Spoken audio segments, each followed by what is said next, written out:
আচ্ছা, আমরা দীর্ঘদিন পরে বোধহয় এরকম একটা কর্মসূচি দিতে আমরা বাধ্য হচ্ছি। কারণ আজকে বাংলাদেশের যে দুরবস্থা, এই বাংলাদেশে সমস্ত মানে বাংলাদেশ জুড়েই যেন মনে একটা আতঙ্ক সৃষ্টি করে দিয়েছে, এবং সেখানে একের পর এক আমার আওয়ামী লীগ নেতাকর্মীকে হত্যা করা, তাদের বাড়িঘর লুটপাট, পুড়িয়ে দেওয়া, আমাদের হিন্দু, বৌদ্ধ, খ্রিস্টান কেউ রেহাই পাচ্ছে না, তাদের উপরে হামলা, এমনকি ওলামা মাশায়েখ তারপর আমাদের মাজার শরীফ, বিভিন্ন মসজিদ মন্দির সেগুলো তারা ছাড়ছে না।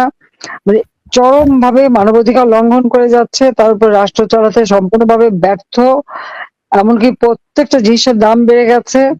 আমরা এই জুন মাসের 30 তারিখে 7,97,000 কোটি টাকার বাজেট দিয়ে আসলাম, অথচ 4-5 মাসও গেল না, টাকা নাই, পয়সা নাই। এমনকি আমাদের সোশ্যাল সেফটি নেটের যত কাজ, বয়স্ক ভাতা, বিধবা ভাতা, প্রতিবন্ধী ভাতা সব বন্ধ করে দিয়েছে।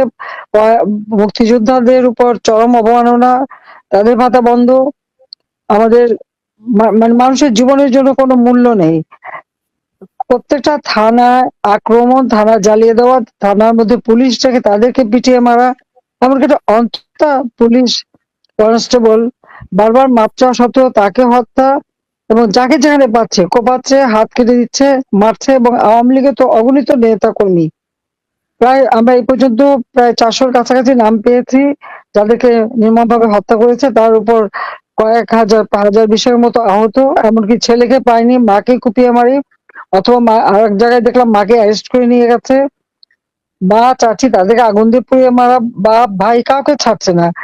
এইভাবে একটা অরাজক পরিস্থিতির সৃষ্টি, সারা দেশ যেন আতঙ্কে গ্রস্ত। তার উপর আবার মরার উপর খাড়াগা, প্রত্যেকটা জিনিসের দাম যেমন বেড়েছে, তারপর আবার ভ্যাট, ট্যাক্স, সারচার্জ দিয়ে মানুষের পকেট খালি করা। একদিকে জনগণের উপরে ট্যাক্স বসাচ্ছে, অপরদিকে আমাদের সেই সুদখোর ক্ষমতা দখল করে ইউনূস সাহেব সবার উপরে ট্যাক্স বসাচ্ছেন। আবার সবাইকে বলে ট্যাক্স দিতে। বাবা, তুমি নিজে ট্যাক্স দাও না, আবার অন্যকে ট্যাক্স দিতে বলো, এটা কোন ধরনের কথা? একটা লজ্জা বললেও তো একটা কথা থাকে। সাধারণ মানুষ ট্যাক্স দেবে, আর ব্যবসা বাণিজ্য তো সবার বন্ধ। 26 বিলিয়ন আমাদের রিজার্ভ রেখে আসলাম, অথচ এলসি খুলতে দেয় না। একের পর এক ইন্ডাস্ট্রি বন্ধ হয়ে যাচ্ছে, অনেক ইন্ডাস্ট্রি আগুন দিয়ে পুড়িয়ে দিয়েছে। আর আওয়ামী লীগের নেতা কর্মীদের যা ছিল, ব্যবসা প্রতিষ্ঠান, ঘর বাড়ি, সবই তো জাতির পিতা বঙ্গবন্ধু শেখ মুজিবুর রহমানের স্মৃতি জাদুঘরেও আগুন দিয়ে পুড়িয়েছে। কাজে এই অবস্থায় এদেরকে ছেড়ে দেওয়া যায় না। এই অন্যায়ের বিরুদ্ধে প্রতিবাদ করতে হবে, এবং সবাইকে এক হয়ে থাকতে হবে। আর যে কর্মসূচি আমরা দিয়েছি সে কর্মসূচি সফল করতে হবে, কারণ রাষ্ট্র চালাতে সম্পূর্ণভাবে ব্যর্থ। একটা ক্ষুদ্র ঋণ দিয়ে গরিবের কাছ থেকে অর্থ চুষে নেওয়া, অতিরিক্ত সুদ নিয়ে নেওয়া আর রাষ্ট্র চালানোর মধ্যে তফাৎ আছে। আজকে তারা যে সরকার চালাচ্ছে, ইউনূস সাহেব, তাতে মনে হচ্ছে যে রাষ্ট্র চালাতে না, জনগণের সম্পদ লুটপাট করতে ক্ষমতা এসেছে। আর তাদের সব থেকে বড় শত্রু হয়ে গেছে আওয়ামী লীগ। ছাত্রলীগ ব্যান্ড করে, ছাত্রলীগ ব্যান্ড করবার সে কে? অসাংবিধানিক ভাবে অস্ত্র, অর্থ দিয়ে চক্রান্ত করে দখল করেছে। এখানে অন্য কিছু না, সে দীর্ঘদিন ধরেই ক্ষমতার লিপ্সা। তার ক্ষমতার লোভের আগুনে বাংলাদেশ জ্বলছে। এই ক্ষমতার লোভের আগুনে আজকে বাংলাদেশ জ্বালিয়ে পুড়িয়ে ছারখার করে দিচ্ছে। সাধারণ মানুষ, খেটে খাওয়া মানুষ, দিনমজুর, তাদের কোনো আয় রোজগারের ব্যবস্থা নেই। এক বেলা খাবার পায় না একটা দিনমজুর যা কামাই করে। আওয়ামী লীগ আমলে তো এই অবস্থা ছিল না। আওয়ামী লীগ আমলে একজন দিনমজুর যে টাকা কামাই করতো, তাতে তার সংসারের খরচ চালিয়েও তার হাতে টাকা থাকতো। এখন আর সেই দিন নাই। আজকে কৃষক সার পায় না, সেচ পায় না, বিদ্যুৎ পায় না। আজকে শ্রমিক কর্মহীন হয়ে পড়ছে, একের পর ইন্ডাস্ট্রি পোড়ানো, অথবা তারা পুড়িয়ে দিচ্ছে, অথবা বন্ধ হয়ে যাচ্ছে। ব্যবসায়ীরা ব্যবসা করতে পারছে না। সাংবাদিকদের উপরে চরম অত্যাচার, হাজার খানেক সাংবাদিক চাকরি হারিয়েছে, এর ভিতরে কারাগারে বন্দী, অনেকের উপর জুলুম, তাদের এমনকি তাদের অ্যাক্রেডিটেশন কার্ড পর্যন্ত কেড়ে নেওয়া হয়েছে। দেখা যাচ্ছে পুলিশের উপরে সব থেকে বেশি অত্যাচার, সে পুলিশ আগুন দিয়ে পুড়িয়ে মারা, হাত কেটে ফেলা, পা কেটে ফেলা, পা বেঁধে ঝুলিয়ে রাখা, কসাইখানায় যেমন পশু হত্যা করে পশু কোরবানি করে যখন ঝুলিয়ে রাখে ঠিক সেইভাবে মানুষকে ঝুলিয়ে রাখা। এই ধরনের অনাচার আর কত চলবে? মানুষ শান্তিতে নীরবে থাকতে পারে না। চুরি, ডাকাতি, ছিনতাই প্রতিনিয়ত, এবং যে যখন খুশি যাকে খুশি তাকেই মারবে। কেউ কথা বলতে পারবে না। বাক স্বাধীনতা বলে কিছু নেই। সমস্ত মিডিয়া তাদের কন্ট্রোলে। সংবাদপত্রের এবং সাংবাদিকতার কোনো স্বাধীনতা নেই। কথা বলেই তাদের উপরে জুলুম, এবং অনেক সাংবাদিক আজকে কারাগারে, ৬-৭ জনকে তো হত্যাই করেছে। এই যে আর আওয়ামী লীগের নেতা কর্মীরা তো তাদের মানে চরম শত্রু। অপরাধটা কি আমাদের? আওয়ামী লীগের অপরাধ কি? পিতা বঙ্গবন্ধু শেখ মুজিবুর রহমান এই আওয়ামী লীগ সংগঠন করে, এই আওয়ামী লীগকে নিয়ে এবং ছাত্রলীগ, আমাদের সেই রাষ্ট্রভাষা বাংলা, মাতৃভাষা, কথা বলার অধিকার আদায়ের জন্যই ছাত্রলীগ প্রতিষ্ঠা করেছিলেন। আজকে সেই ছাত্রলীগ প্রত্যেকটা আন্দোলন সংগ্রামে অগ্রণী ভূমিকা পালন করেছে, এবং আওয়ামী লীগ সংগঠনই তো জাতির পিতার সবথেকে শক্তিশালী সংগঠন এবং বাংলাদেশের সবথেকে পুরনো সংগঠন। আর সেই সংগঠনের উপরে হামলা করে মনে করছে আওয়ামী লীগ একেবারে হত্যা করে শেষ করে দেবে। আওয়ামী লীগ কোনো পরগাছা না।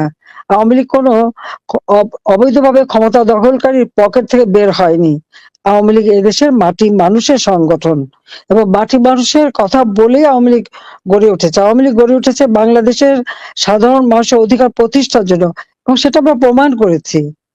জাতির পিতা বঙ্গবন্ধু শেখ মুজিব দেশ স্বাধীন করে দিয়েছেন, এবং মাত্র ৩ বছর ৭ মাসের মধ্যে বাংলাদেশকে তিনি স্বল্পোন্নত দেশে উন্নীত করে গিয়েছিলেন। ১৫ই আগস্ট ১৯৭৫ সাল আমাদের জাতীয় জীবনের সব থেকে কলঙ্কময় একটা অধ্যায়, যেদিন জাতির পিতা বঙ্গবন্ধু শেখ মুজিবুর রহমানকে নির্মম ভাবে হত্যা করে, একই সাথে হত্যা করে আমার মা, আমার ৩ ভাই, ভ্রাতৃবধূ, আত্মীয় পরিবার পরিজন সহ ১৮ জন সদস্যকে। আমি সকলে আত্মার মাগফিরাত কামনা করি। ঠিক ওই ৭৫ সালের ৩রা নভেম্বর কেন্দ্রীয় কারাগারে জাতীয় ৪ নেতাকে নির্মম ভাবে হত্যা করে। আমি তাদের আত্মার মাগফিরাত কামনা করি। লাখো শহীদের রক্তের বিনিময়ে আমরা স্বাধীনতা পেয়েছি। ৩০ লক্ষ মানুষ শহীদ হয়েছে। ২ লক্ষ মা বোনের উপর পাশবিক অত্যাচার হয়েছে। আলবদর রাজাকার, আল শামস বাহিনী করে আমাদের বুদ্ধিজীবীদের হত্যা করা হয়েছে।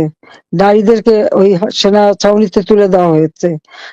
যারা শাহাদাত বরণ করেছে আমি তাদের আত্মার মাগফিরাত কামনা করি। কথাই বলবো যে বাংলাদেশ স্বাধীন, মুক্তিযুদ্ধের যে চেতনা, সেই চেতনা নিয়ে বাংলাদেশ গড়ে উঠেছে। বাংলাদেশ অসাম্প্রদায়িক চেতনার দেশ। ধর্ম বর্ণ নির্বিশেষে সকলে সমান অধিকার ভোগ করবে।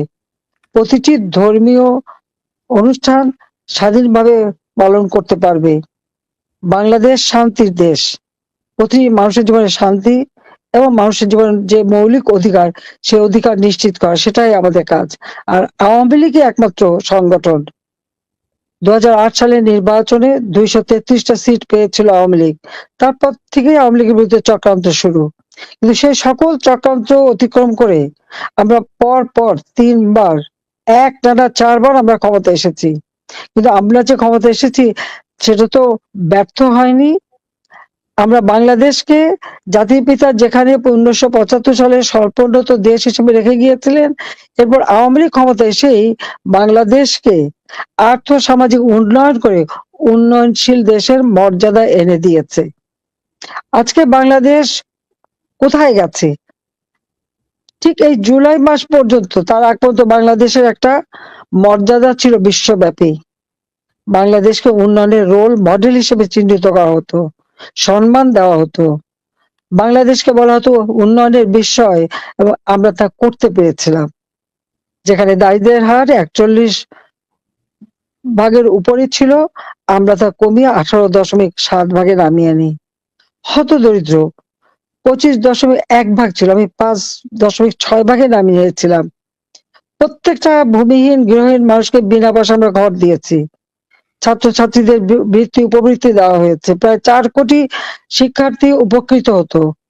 আমরা বিনামূল্যে বই দিতাম। কই এবারে বই দিতে পারলো না কেন? ১লা জানুয়ারি নতুন বই ছাত্রছাত্রীদের হাতে তুলে দিয়েছি। ছাত্রছাত্রীরা কি আন্দোলন করলো? যে আজকে তারা নতুন বইও পায় না, অথচ আমাদের বাজেটে সব টাকা ধরা ছিল। বই ছাপানোর কত টাকা লাগবে সেটাও ধরা ছিল। সেখানে আরো ৭০০ কোটি টাকা বেশি তারা দিল, বরাদ্দ দিয়েও বই দিতে পারেনি, সম্পূর্ণ ব্যর্থ। মানুষের খাবার দিতে পারে না। আমরা ইনফ্লেশন ৮ থেকে ৯ ভাগের মধ্যে ধরে রেখেছিলাম, আজকে ১৪ ভাগের উপরে। প্রত্যেকটা জিনিসের দাম বেড়েছে। হ্যাঁ, এখন শীতকাল, শাকসবজির একটু দাম কমেছে, কিন্তু তাতে মানুষের আয় তো বাড়েনি।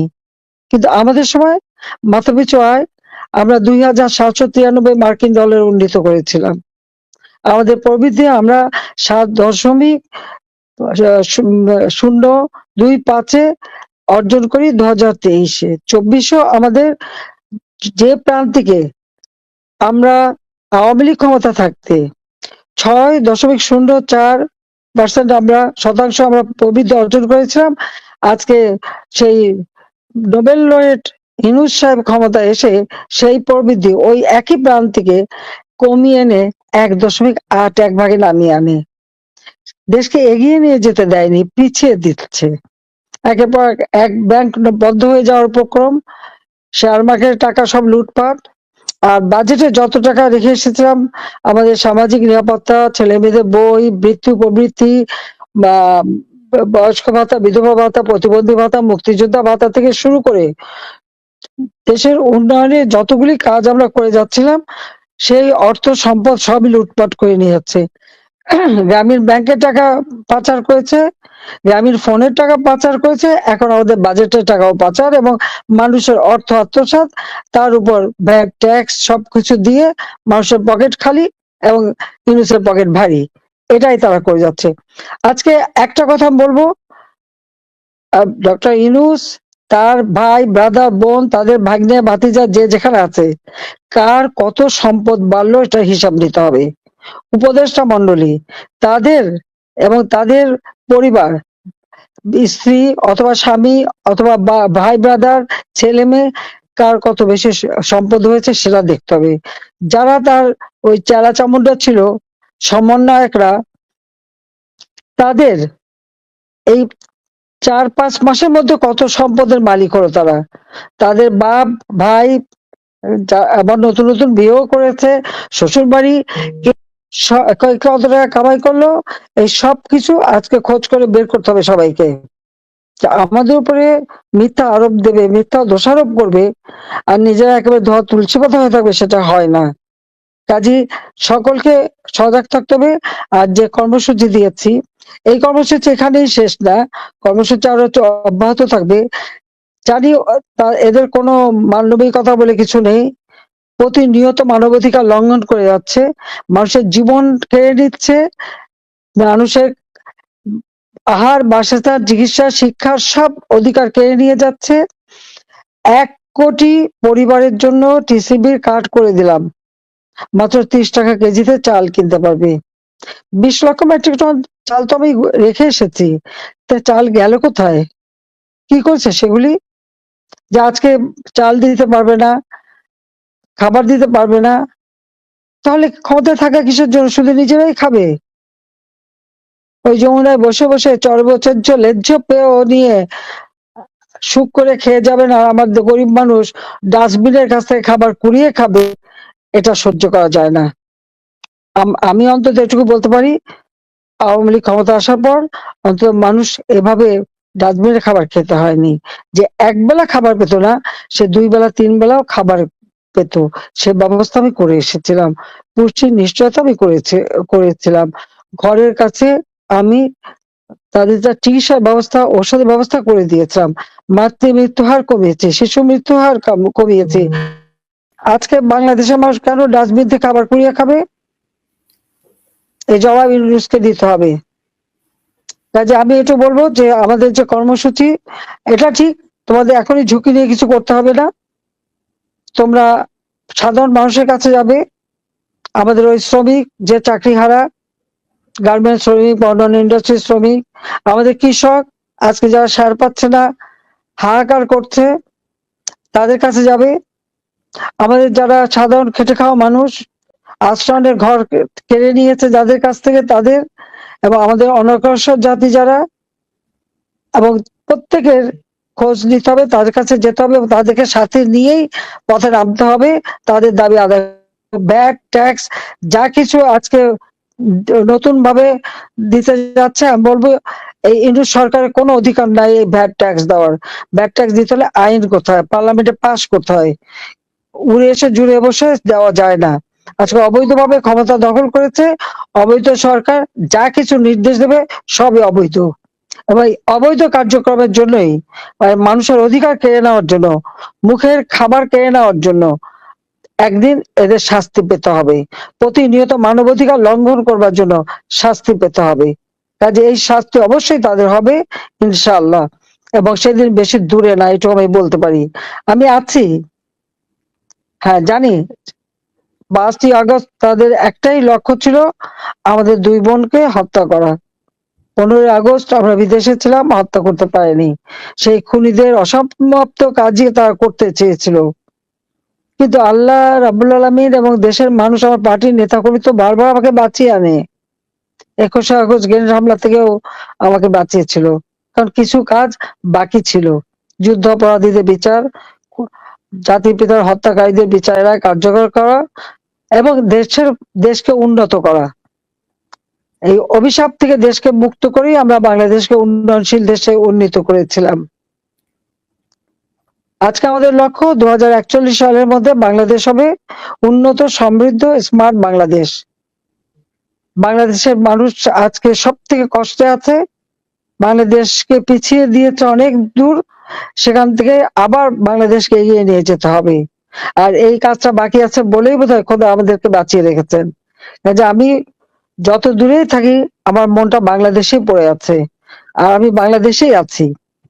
কোথায় আমি থাকলাম সেটা বড় কথা না, কিন্তু আমার বাংলাদেশটাই এবং বাংলাদেশের জনগণের পাশে আমি আছি, সেই বার্তাটাই দিতে চাই। আর এই অন্যায় অবিচার থেকে বাংলাদেশের মানুষকে ইনশাল্লাহ মুক্ত করব।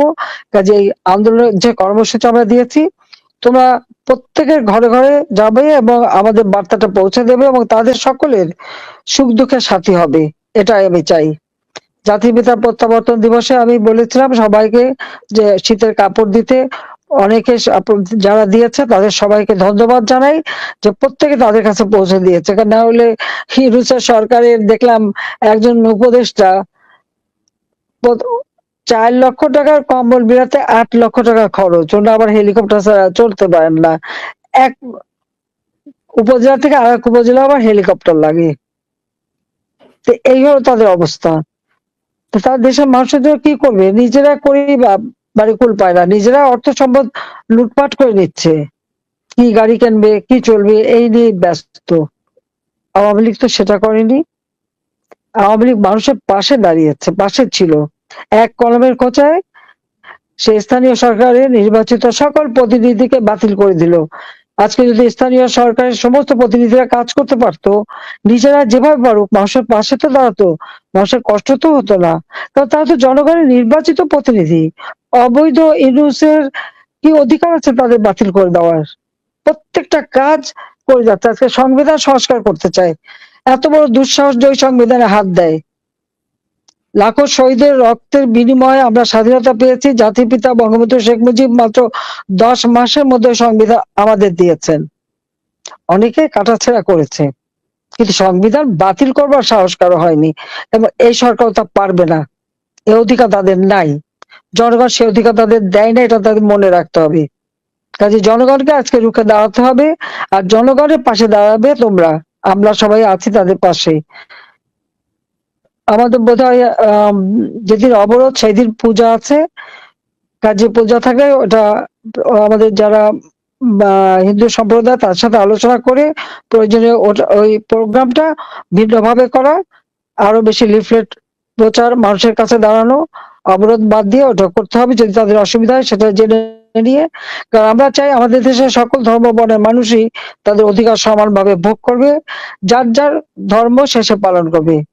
ধর্ম যার যার, উৎসব সকলের, এই নীতিটা আমাদের, এই স্লোগান, এটা আমরা মেনে চলবো।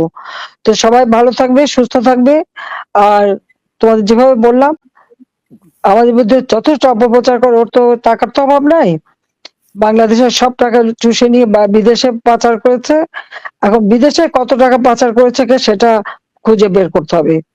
আমাদের বিরুদ্ধে তদন্ত করে। ইউনূসের বিরুদ্ধে 5টা মামলা হয়েছিল দুর্নীতি দমন কমিশনে। নিজে ট্যাক্স দেয়নি। 666 কোটি টাকার মামলার রায় 6 আগস্ট হওয়ার কথা ছিল। ক্ষমতা এসে সবার আগে নিজের মামলাগুলি উনি বাতিল করেছেন, যেটা করতে পারে না। রায়ের জন্য যে মামলা বসে আছে, এবং সে তো লেবার কোর্টে শ্রমিকের অর্থ আত্মসাৎ করে সাজাপ্রাপ্ত আসামি। তো সাজাপ্রাপ্ত আসামি ক্ষমতায় যেয়ে এখন বড় বড় কথা বলে। কাজে আবার আমি বলবো যে এই দুর্নীতি দুঃশাসনের কথা মানুষের কাছে তুলে ধরে এর থেকে মুক্তির পথ জনগণের অধিকার নিশ্চিত করা, এবং সেই অধিকার আমরা নিশ্চিত করব।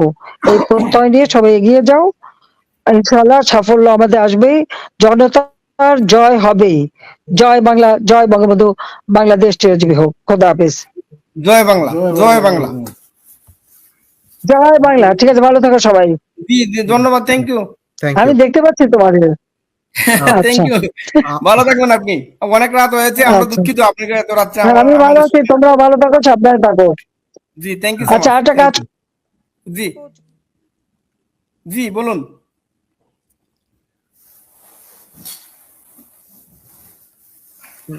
তালিকা বের করতে করো। প্রত্যেক জি উপজেলা পর্যায় পর্যন্ত একটু তালিকা বের করো। জি করতেছি আমরা এটা। জি আওয়ামী লীগ সহ সহযোগী সংগঠন এবং 14 দলের নেতা জি কোন জেলায় এবং কোন উপজেলায় কোথায় কতজন কারাবন্দী আছে জি সেটা একটা তালিকা বের করতে হবে। আর মামলার হিসাবটা করতে হবে। ইউনূস যেভাবে করে, তার বিরুদ্ধে শ্রমিকরা মামলা করেছে। প্রায় 168 জন শ্রমিক 10টা মামলা করেছে। উনি সে বিদেশে হিসাব দেয় ওই 168টা মামলা। তো এখন আমাদের বিরুদ্ধে যত মামলা দিয়েছে, আমরা ওই জন হিসেবে করবো। যেমন আমার বিরুদ্ধে আছে মামলা হলো 100, এখন বোধ হয় 100 কত 93 জন 95 জন এরকম 200 হয়ে ক্রস গেছে। করছে, 200 ক্রস তো করছে আপনার, 100, এর আগে শুনলাম যে 153, হ্যাঁ 200 ক্রস করছে আপনার নামে অলরেডি। কয়টার খোঁজ পেয়েছো? 200টা 201 না, এক 250-এর করতেছে উপরে। 200। ও, তাইলে আমি পিছিয়ে আছি। না, আমার 256টা হিসাব, 256টা হিসাব আমি নিজেই পেয়েছি। তাই এখন তাইলে 256টা হিসাব মানে 256টা মামলা। ওটাই বলতে হবে যে 256টা মামলা, এবং আমার সাথে এক এক মামলায় যতজন করে আসামি, জি প্রত্যেকটা আলাদা আলাদা একটা মামলা হিসাবে হিসাব করতে হবে। আর আমি একটা মামলা, লোক বসাও, ওটা হিসাব বার করো। ওই অমি এক ভাই এক একটা আসামি মামলায় আছে আপনার সাথে। যতজন করে আসামি ততটা মামলা। ইউনূস যেমন হিসাব করছে, আমাদের ওইভাবে হিসাব করে বের করো কত জি হাজার মামলা হয় আর কত লক্ষ মানুষ আসামি, ওটা বের করো। জি এটা আন্তর্জাতিক ভাবে তুলে ধরতে হবে। জি ঠিক আছে? যেমন জি আমাদের বলেন। কালীগঞ্জ, ওখানে জি মামলা দিয়েছে, তাদের প্রায় 135 জন হচ্ছে এজাহারভুক্ত আসামি, আর 5 থেকে 6,000 অজ্ঞাতনামা। তো এই সব ধরে এক একটা মামলা ধরতে হবে। 150 জন আসামি হলে 150টা মামলা, অজ্ঞাতনামা 5,000 হলে ওই 5,000টা মামলা। ওইভাবে মানে 5,000 150 মামলা, এইভাবে হিসাব করে বের করো। ঠিক আছে? জি এই জি দায়িত্ব দিলাম, কয়েকজনকে জি বসাও, জি জি থ্যাংক ইউ সো মাচ। আপনি আইনজীবীদের অনেক কয়েকটা রাত বসাও। আর হয়েছে, আপনি প্রত্যেকটা বাড়ি ইলেকশন, জি আমার থেকে তোমাদের বেশি রাত হয়েছে, আমার এখনো বেশি বাজে নেই। আর আমি 12টা পর্যন্ত কথা বলি সবার সাথে। তোমরা না না এইভাবে হিসাব করো, হিসাবগুলি বের করে দাও আমাকে, আচ্ছা এটা প্রচার আচ্ছা করো যে কত আচ্ছা, মামলা দিয়েছে মামলাবাজ। মামলাবাজের কত মামলা, নিজের মামলা প্রত্যাহার করে অন্যের বিরুদ্ধে মামলা দেয়। এটা যাবে এরা কোথায়? আসলে পার জি হবে জি কোত্থেকে? ওটা ধরে রাখবো, ও ধরে শাস্তি দেবো, চিন্তা করো না। ঠিক আছে, ভালো আচ্ছা থাকো, জি খোদা হাফেজ। জি, জয় বাংলা, জয় আর বাংলা। যেটা বললাম ওটা করো। জি আচ্ছা, করতেছি। জি জয় জয় বাংলা, বাংলা, জয় বঙ্গবন্ধু। জয় বাংলা, স্লোগান দাও, স্লোগান দাও, জয় বাংলা, জয় বাংলা, জয় বাংলা, জয় বাংলা। জয় এই তো, বঙ্গবন্ধু। জয় বঙ্গবন্ধু। জয় জয় বাংলা। বঙ্গবন্ধু। ওকে, খোদা হাফেজ। খোদা হাফেজ।